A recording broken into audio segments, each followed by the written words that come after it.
Hey, third graders, it's Mrs. Linderman. We're going to read a couple of chapters of the Year of Miss Agnes today. And in this lesson, we're going to learn how to recognize the differences between spoken language or English and then the written English and kind of what it tells us about the characters. So we're going to talk a little bit, and then at the end today, you're going to have a few questions to answer. And then tomorrow we are going to read the final chapter. So we're going to see how it all ends. All right, so chapter 15. We knew that we didn't talk the right way because the other teachers had told us we had terrible English. But Miss Agnes said there were lots of right ways to talk. What we talked in the village was right, she said. That's the way to talk here. And when we talk in Athabascan, that's the right way too. But there's another way to talk. And that's what we want to talk when we go to the city or go away to school. And that's what she said she was going to teach us. So we learn that when we're somewhere else, we shouldn't say ain't. And we shouldn't mix up our E's and I's, like say pin when we mean pen. That's really hard to do. We shouldn't say gots instead of has. You have to say did, like he did it, not he done it. And you can't say I seen a moose. I have seen a moose. That's the right way. Or I saw a moose. And then there's the thing about nothing words. That is really hard to get straight. If you use too many words that mean nothing, then it means something instead of nothing. Like if you say, I don't want nothing, then you mean you want something because you said nothing wasn't what you wanted. So you say, I don't want anything. Phew! The thing about good English is that when you say it right, it sounds wrong because we're not used to saying it right. Miss Agnes said it takes practice. Jimmy Sam looked at Miss Agnes and smiled that smile of his, like when she told him about the stars and all that. He was real happy with this good English he was learning. He liked to do right things. After we studied English for a while, we made up this good English game. Every time we caught somebody saying ain't, or using too many nothing words or anything like that, we had to say gotcha. Then we would put a check mark by their name on the board. Whoever had the littlest check marks was the winner for that day. I was the winner in that game lots, but it seemed like I had to think over every word I said before I said it. After Christmas, little Pete and Roger and the other kids were in school for a little while before they went out beaver trapping. That's when Miss Agnes read The Adventures of Sherlock Holmes to us and Kidnapped in a book about King Arthur. She knew those big boys would like those. All of us did. They were so exciting. In February, when everyone was back from beaver trapping, Miss Agnes read the story of Hudson Stuck to us. That's the one that was a priest. He used to travel all around here with a dog team, and he built the school at Alacaket and the mission and told all the people from all around to move there. That was really interesting. There were lots of people in it who we knew. The old people were right in that book. 10,000 miles with a sled dog. Even my grandpa. It made us feel like something. That someone had written this book about us, that we were in a book. But the part Miss Agnes liked was about the boy the priest took with him. He was an Indian boy who didn't speak any English, and every night when they camped in their tent, even if it was 50 below zero, the priest would teach that boy, and after a while, he was so smart he was going to go outside to get to be a doctor. Hudson Stuck was sending him out to school to do that, to be the first Indian doctor. Now I noticed the word outside.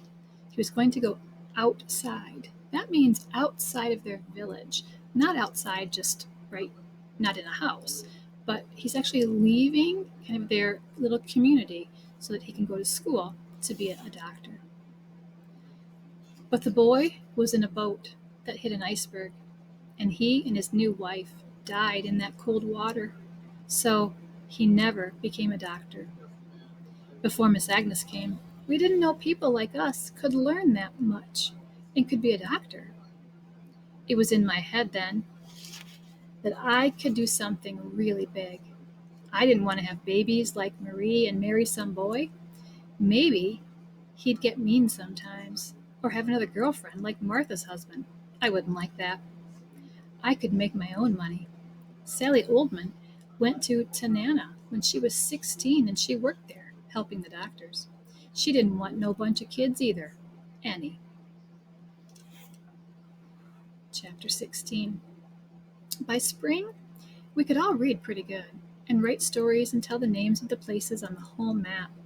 That big map was one of our best things. Plasker liked it best. Plasker used to like to touch the map and say the names low, like magic words. Like he could feel something coming from the countries on that map. I could do it too sometimes. When I touched Africa, I could see that long, flat place where the elephants and the zebras were and feel the hot wind on me and smell dry grass. Now I wanted to go everywhere. And before, I never knew there was an everywhere. Miss Agnes is really teaching them some interesting things. By spring, I could add and subtract. Boko could write now too and read the books Miss Agnes wrote for her. If she wanted something, she could write to us now. Not really good, but enough that we could tell. She knew a lot of signs, more than 200, Miss Agnes said, and so did all of us. We learned right along with Boko. Only Miss Agnes had to look the signs up in the book all the time. She couldn't remember them as good as us. Sometimes she'd just ask us what the sign was for book or walk or something, and we'd tell her, so she wouldn't have to look it up. I have an old brain, she'd sign to Boko. It's not good. A young brain is good. Even sometimes Boko would sign bad things at us now, like when she got mad at us. Being mad in sign language is funny, so we'd laugh, and then Boko would have to laugh too. The funny thing was that we didn't just use the signs to talk to Boko, we used them to talk to each other. Like, if little Pete said something, maybe Roger would sign to him, "You're crazy." Or maybe, when I saw Bertha in the store, I would just sign to her, "Hi." Pretty soon, a lot of the grown-ups were learning some signs too. Sometimes the old men sitting around in the store with Old Man Anderson would be funny, throwing their hands around, pretending like they were talking real fast in sign language to tease us. When Mama saw everyone getting interested in it, she even started to learn some signs. She would ask me how to say things like "be careful" and "hurry up" and bossy things like that. But me and Boko didn't care. We were just happy. She was learning and not mad about it anymore. And even sometimes, Mama would forget and would sign to me, just like I was deaf too. The first time it happened, we all laughed, even Mama. It was so funny. By the time the snow had a hard crust from the warm days, it was time for nearly everyone to go to spring camp. Little Pete and Roger went to Long Lake, Marie and Plasker, and Toby Joe went with their folks to North Fork, and Bertha went to spring camp up by Alacaket. There were just 5 of us left in school. Charlie Boy and Selena and me and Boko and Kenny were staying in town until time for fish camp in the summer. Spring camp was the best of all, really. Grandpa and Grandma and me and Mama and Boko went with Uncle Patty and his family once, and it was so good. We had 2 white tents we put up by the lake. In ours, there were 2 bunks made from spruce poles, and there was a table and 2 gas boxes for chairs. Uncle Patty shoveled the snow over the edges of the tents to keep them tight and set up a little Yukon stove in each tent. These stoves kept the tents just warm. When the ice in the lake melted, Grandpa and Uncle Patty and the boys would go out in the little canoes and get as many muskrats as they could. Then at night, all the grown-ups would skin and stretch the muskrats. When they were skinning, Grandpa told us stories about the old days when he went for muskrats with his dad. They used to make a tent with moose hides put over willows bent in a bow. And then, they had hard times those years with no stores. Sometimes they were very hungry in the spring. But this year, the kids who were going to spring camp were sad. They knew when they got back, Miss Agnes would be gone. It would all be over. There would be another teacher next year, maybe a nice one even, but never the same as Miss Agnes. What if she wouldn't let Boko come to school? When we talked like that, Miss Agnes would try to make us like the way things would be. Boko will go to school, said Miss Agnes. The priest at Alacacat said the church is going to send her to a good school for the deaf when she's 14. It will be good. You'll see. So Miss Agnes would be gone, and Boko would be gone. Sometimes I went in the outhouse and I cried hard about that. Maybe if one of us was smart, like that boy of Hudson Stuck's, the one who was going to be a doctor, maybe if we didn't always have a fish smell on us. I know she said she couldn't even smell anything, but maybe. Maybe she would stay for us and teach us another year. Maybe if this England didn't have trees with pink flowers on them, and that place where people sing so hard it bounces off the walls. The days were so warm, the ice on the river got rotten, and we couldn't walk on it. Everything sounds louder when the snow is melting, and you can hear noises from a long way off, like the sound of someone chopping wood at the other end of the village. Then the ice upriver started to push the ice by our village, and pretty soon that ice was breaking up into smaller pieces and moving down to the Yukon. The ice crunched and smashed along, pieces bumping into each other, noisy. When the ice went out, it was almost the end of school, and we were all getting ready to go to fish camp. Miss Agnes packed her things. She didn't pack the books, or the phonograph, or the records.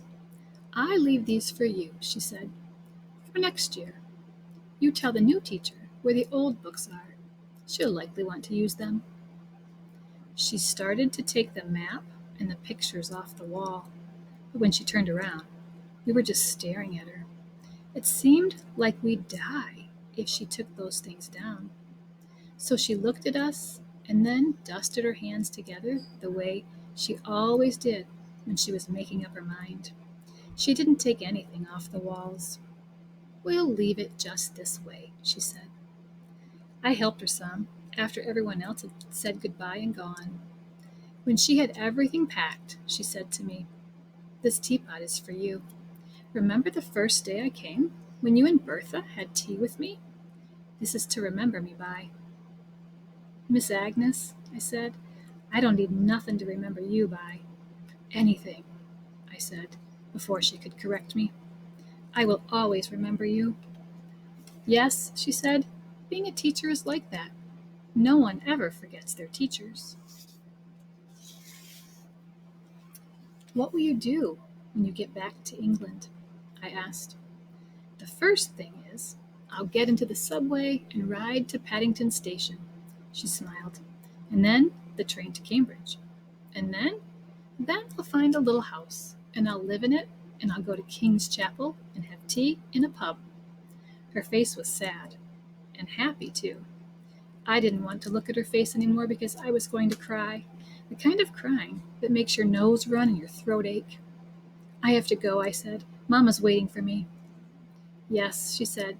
"Take good care of Boko, will you?" "I will," I said.